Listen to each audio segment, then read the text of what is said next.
Hi, and welcome to another extraordinary week. Welcome to the Default to Yes podcast, where we're going to explore how to live with clarity and courage and conviction, guided by faith and grounded in neuroscience. I'm so glad that you're here, honored to be on this journey with you. It's Monday morning, and I'm publishing and I'm just recording this today. Really a little off my normal schedule, which might be good because we just in the Yes Society last night in the coaching group we're talking about ambition, and I brought that up and asked some good questions and been reflecting on that this all week actually because of another coaching group discussion. And I'm learning a lot about how ambition shows up in our lives and how important it is. And so we started having a conversation with that, and was sharing the four things that I think are foundational. And I noticed that this was something that I know it might be just my verbiage, but I think we all have these things. So if you've been feeling the tension between outer success and inner disconnection, you're not alone. We're having these discussions, and I've been there. Many of my coaching clients have been there too.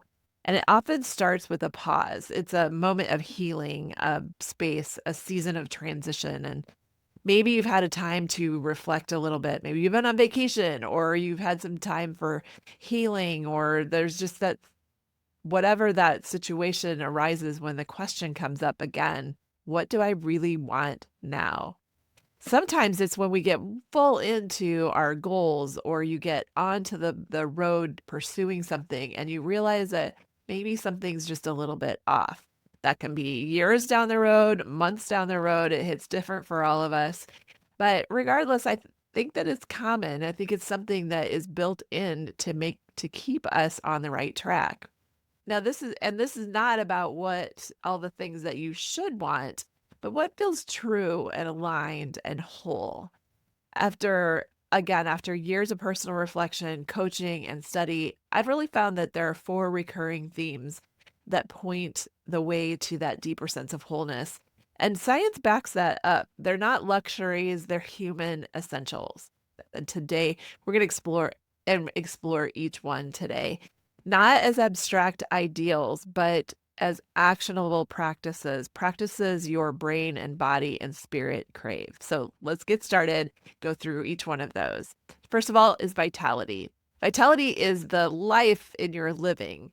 It's more than physical. And this is where we bring in that mind body connection because it is about physical health, it is about mental health, and it's more than physical energy. It's that mental clarity, emotional stability, spiritual resilience.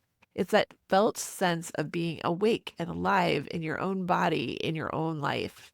From a neuroscience standpoint, vitality is the result of a well regulated nervous system and consistent internal cues of safety. So, when you nourish your body with rest and movement and breath and nourishment, your brain stops scanning for danger and starts releasing energy towards creativity and joy.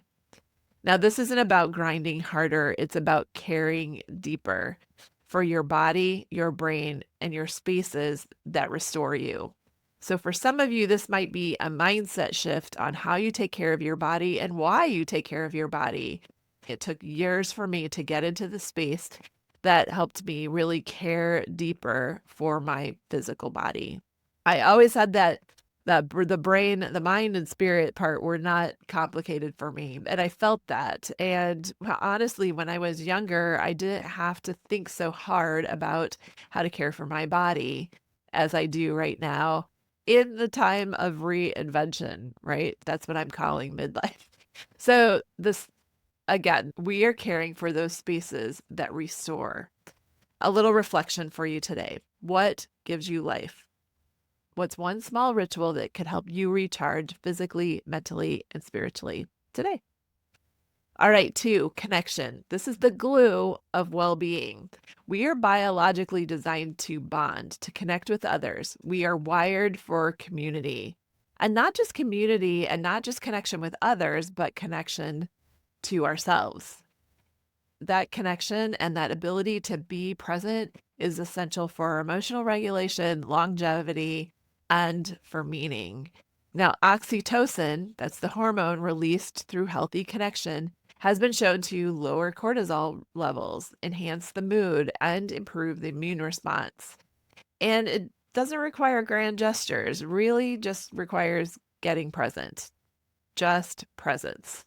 Now, connection also means showing up for yourself and being present in your own skin, attuned to your own needs, and curious about your inner world. So here's a reflection for you. Where do you feel most connected? Where are you craving deeper presence? This is that sense of belonging that we all want. And to really be able to get that sense of belonging from birth, we are conditioned by the way we are interact and that sense of belonging and safety and the ability to connect with other people, to be able to connect with ourselves, to be able to be present. So really, it's hardwired and so worth it to give this some intention. Number 3, purpose. This is your inner compass. Purpose brings that sense, that need for contribution to life. Purpose doesn't have to be a big, bold mission, and it can start with that spark of curiosity, a meaningful task that aligns with your values. When you pursue something that feels personally significant, the brain rewards you with dopamine, focus, and energy. And that purpose becomes your internal compass. It helps you navigate hard seasons, to stay motivated when the path isn't clear. So you can imagine that when things start to get fuzzy and when that purpose isn't as clear, everything else becomes fuzzy. And it's hard to be intentional about things that we aren't clear about. So you can see how important this is to really give that sense of purpose some intention. We are designed to be contributors to society, contributors to our family. We are designed to make a community contribution, and those are the things that we're all doing. And sometimes those are the things that we work hardest on because they're more accessible and they are almost expected of us. And then there's that underlying desire to make a unique contribution. What are you uniquely designed to do? What purpose do you have that nobody else has? We all want to discover that, but that can be really challenging. So, first of all, understanding purpose as your internal compass, that is where we can start. So, here's a real little reflection for you today. Think about what lights you up lately. Not what you were focused on in high school, not what you set out to do in college, not what 10 years ago you decided you would do. What is lighting you up today? What's one action that moves you closer to what really matters? I see high achievers get stuck all of the time in their professional role or their family role or their role in the community as a volunteer or a leader there. When it no longer is lighting you up, you have to ask some good questions. It might be in the way that you're doing it. It might be one of the other 3 foundations needs some attention. So there's a lot of different ways that this plays into burnout and that sense of lacking purpose. That might just mean that you need more sleep, but take some time. What lights you up? What are you really caring about? And what one action that can move you closer to what really matters? Now, 4th, growth. That's evidence that you're becoming. Growth isn't optional, it's essential. When we grow, our brain literally rewires. This is where progress, no matter how small, creates that feedback loop of motivation, confidence, and momentum. Science calls this neuroplasticity. That's your brain's ability to change based on experience. We are learning more and more as time goes on that this neuroplasticity is for everyone. It doesn't stop at a certain age. So we can still access this tool with some intention. Every new habit, brave decision, or mindset shift becomes that neural vote for the future that you want. Now, here's your reflection for today. Where are you being stretched right now? And what's the next step forward? Now, there's one more piece that we need to name, and that's ambition. I told you the discussion that sparked this whole conversation was about ambition. What keeps you going when life gets hard? And this is where I think a lot of people approaching midlife or going through midlife get stuck because we have to be able, or you get mid goal and then just stop. And sometimes we don't even know we're doing it. We just kind of let it go, let it slip away from us. And we never get all the way to the goal because we need ambition to keep us going when life gets hard, when the process gets hard, when we start facing some of those barriers to actually getting to the goal. So that's why this was coming up, is because we're in that place. Now, this is not the hustle culture version of ambition. It's not the overextended, overachieving, overcompensating version. I hear when I say ambition or when I say coaching, when I say habits, when I talk like this, a lot of people will I know that a lot of people that haven't opted in for coaching or aren't listening to this maybe that you've been there too, but start to say, why would I work that hard? Life shouldn't be that hard. Well, I would propose that it's going to be hard either way. It can be hard getting the things that you want and living into your purpose and living the life that you love, or it can be hard not doing any of those things. It can be hard wishing or wondering or regretting. So, life is going to be hard either way. You're still going to have a lot of work to do. You're going to spend a lot of energy. And you've all worked with someone who spends way more energy trying to get out of work than the energy it took just to do it, right? So that's kind of a good analogy for where we are with this.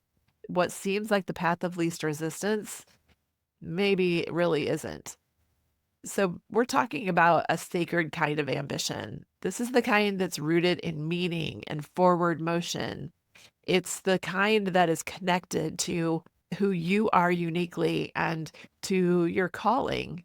Ambition is your brain's way of saying, I'm not done, I'm becoming. When ambition fades and when you stop dreaming, stop setting goals, stop feeling lit up, it's not laziness, it's disconnection. Studies show that diminished ambition is linked to decreased dopamine, lower motivation, and even symptoms of depression. So your nervous system goes into conservation mode and you start surviving instead of creating. But when ambition is aligned with your core values, it becomes fuel. Not frantic energy, but focused direction. It helps you finish well, not by pushing harder, but by staying tethered to your why. So I want to ask you today, where has your ambition turned into exhaustion for you? And where might it become energy again? So take some time to think about that. Now, I want to offer you a little bit of a quick win. This is a ritual for wholeness and ambition, kind of a reset. We're going to anchor today's conversation with a simple aroma cognition practice. Now, don't leave me if you don't have essential oils because you could do this without them too. This practice integrates all that we have explored and it helps reset your ambition with intention, not intensity. Okay, so first of all, the wholeness blend. You can diffuse this or apply it with a carrier oil. First of all, peppermint awakens vitality and clarity. Lavender supports nervous system regulation and emotional connection. And then frankincense grounds purpose and deepens reflection. And wild orange, one of the most popular oils, inspires joy and creativity and momentum. Now, this ambition reset ritual, with or without oils, you can do any combination of those oils that I just shared, or use them, or just use one of them. You're going to breathe in, take three slow, deep breaths, and inhale presence. Let's do that together.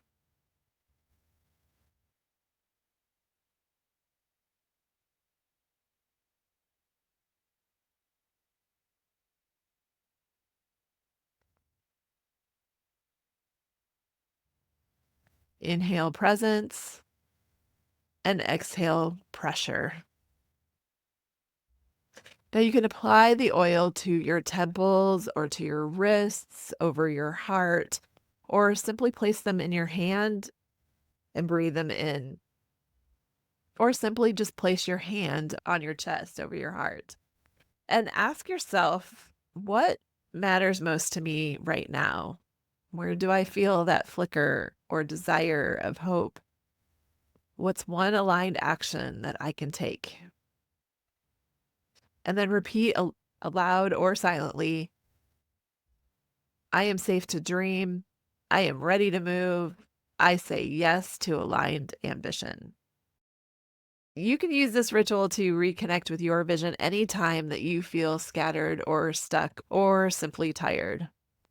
Now, if this episode spoke to your soul, if you're craving clarity and energy and momentum that lasts, I'd like to invite you to something deeper. I don't usually do this on this podcast, but I feel like I just need to put this invitation out there and tell you a little more about the Yes Society. It's a space for high achievers who are ready to live whole without burning out, checking out, or giving up what matters. I started the Yes Society in the beginning of 2025. It's the year of Jubilee, and I wanted a coaching group a group of high achievers who said yes to themselves for once and for all, taking that big goal that was kind of eluding them and saying, this is really what I want to make happen in 2025. And and making that a non-negotiable and doing the thing so that we didn't end up celebrating New Year's 2026 with the same goal in mind, having not made progress. And so I started the Yes Society, and it's become this really powerful group of high achievers who are getting their goals and aligning them with their core values. Inside this group, we turn these foundations that we talked about today into sustainable strategies. So we don't just talk and reflect, we actually put it into action. We build neurosystem safe momentum. We explore tools rooted in neuroscience and behavioral change and sacred identity, and we do it together. It doesn't all look the same for everyone. It looks very different, but everyone has that support and the structure and the soul to make things happen. This is where real breakthroughs happen. I am amazed at the breakthroughs that are happening inside this group because wholeness isn't something that you wait for. It's really something that you build. So if you're interested and this is sparking some curiosity, join us. You can go to coachingwithjulie.com/yes coaching. And then if you're driving or you're on the go, I put the link below. Come back to that and take your next brave step. Until next time, breathe deep, live whole, and remember that you don't have to do more to be worthy, and you just have to say yes to who you're becoming. Yes to you, yes to your vitality and your connection, your purpose, and your growth as you go out every day and default to yes, your extraordinary self.